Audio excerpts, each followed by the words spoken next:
Bonne journée. Si vous vous demandez s'il vaut la peine d'acheter une Mercedes-Benz classe C de troisième génération et quels problèmes vous pourriez rencontrer lors de son fonctionnement, alors vous êtes au bon endroit.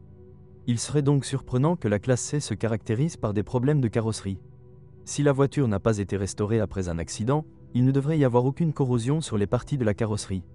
Les capuchons de phare de la berline allemande sont en plastique, mais jusqu'à un kilométrage de 130 à 150 000 km, ils restent en assez bon état.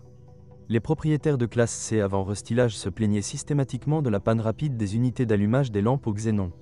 Après la mise à jour, ce problème a été résolu. Une autre plainte courante concerne les LED des feux de position, qui, pour une raison quelconque, peuvent briller de différentes couleurs. Le fabricant n'a pas reconnu cela comme un dysfonctionnement et a déclaré qu'il ne s'agissait que d'une caractéristique de conception. En termes de sensation de luxe, l'intérieur de la classe C n'est certainement pas à la hauteur des intérieurs des modèles phares de la société allemande. Cependant, selon les standards de la classe des berlines intermédiaires, l'intérieur de la classe C est très bien fini. Les Allemands n'ont lésiné ni sur le cuir de haute qualité ni sur le plastique souple coûteux. La résistance à l'usure des matériaux utilisés est très élevée. Il est peu probable qu'ils soient endommagés par une utilisation quotidienne prudente. Les seules exceptions sont les garnitures brillantes d'aspect aluminium, qui peuvent encore être rayées. Il n'y a aucun commentaire sur les sièges. Ils sont bons tant du point de vue de la facilité d'ajustement que du point de vue de la résistance à l'usure du rembourrage utilisé. Il n'y a pas de commentaire majeur concernant l'équipement électrique de la Mercedes-Benz classe C. Parfois, les propriétaires sont confrontés à une panne du lecteur de CD, ainsi qu'à des pannes des systèmes électroniques. Ce dernier phénomène se produit le plus souvent en raison de la pénétration d'humidité dans leurs unités de commande. Lors du choix entre des groupes motopropulseurs de 1,8 et 2,5 litres, il est préférable de privilégier cette dernière option. Avec une puissance similaire, un moteur plus gros a une meilleure élasticité et une durée de vie plus longue. Cependant, cela ne vaut pas non plus la peine d'envisager le moteur de 1,8 litres. Le seul véritable point faible est le timing. La chaîne, officiellement conçue pour toute la durée de vie du moteur, peut s'étendre sur seulement 50 000 km. En plus de la chaîne, les mécaniciens conseillent de changer les accouplements du déphaseur d'arbre à cames. Ils peuvent résister un peu plus, donc les remplacer avec la chaîne vous permettra au moins d'économiser sur le paiement du travail des artisans. Des problèmes similaires avec l'entraînement de distribution sont typiques des moteurs 6 cylindres atmosphériques. Les 6 essences Mercedes-Benz souffrent également de fuites dans les joints et les joints. Ils devront être changés avec une régularité enviable. Jusqu'en 2010, la classe C était équipée d'une transmission automatique à 5 rapports, qui se distinguait par sa tendance accrue à la surchauffe. De plus, l'antigel du système de refroidissement pénétrait souvent à l'intérieur du corps de vanne, après quoi, si le propriétaire ne remarquait pas à temps le mélange d'huile et d'antigel, la boîte tombait rapidement en panne. Après 2010, la classe C a reçu une transmission automatique à 7 rapports beaucoup plus moderne. La nouvelle unité s'est avérée non seulement plus complexe que la précédente, mais aussi nettement plus capricieuse.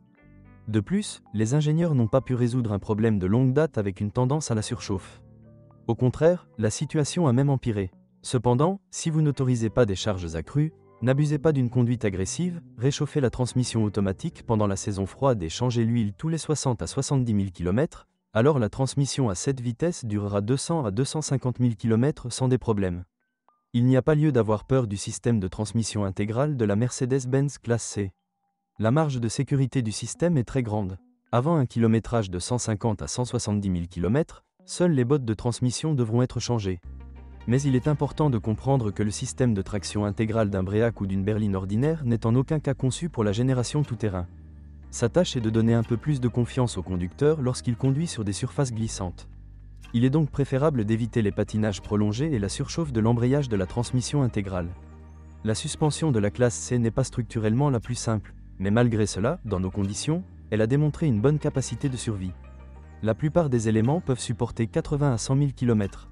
Mais l'entretien et la réparation des suspensions ne seront pas bon marché.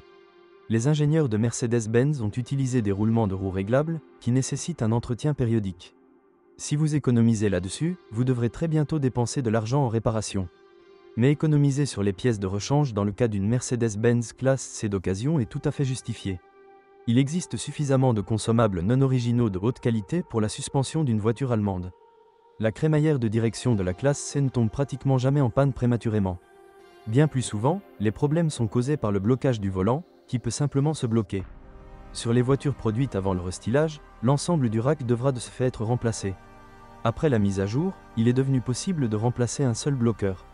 La Mercedes-Benz classe C a de nombreux concurrents. Tout d'abord, la voiture allemande rivalise pour les acheteurs avec la BMW série 3 et l'Audi A4. Vous ne devriez pas négliger des berlines moins haut de gamme, mais des berlines beaucoup plus récentes et plus grandes. Par exemple, Toyota Camry, Volkswagen Passat et Ford Mondeo. Si vous êtes propriétaire, assurez-vous de laisser un commentaire sur cette voiture, votre avis aidera certainement les autres à choisir une voiture.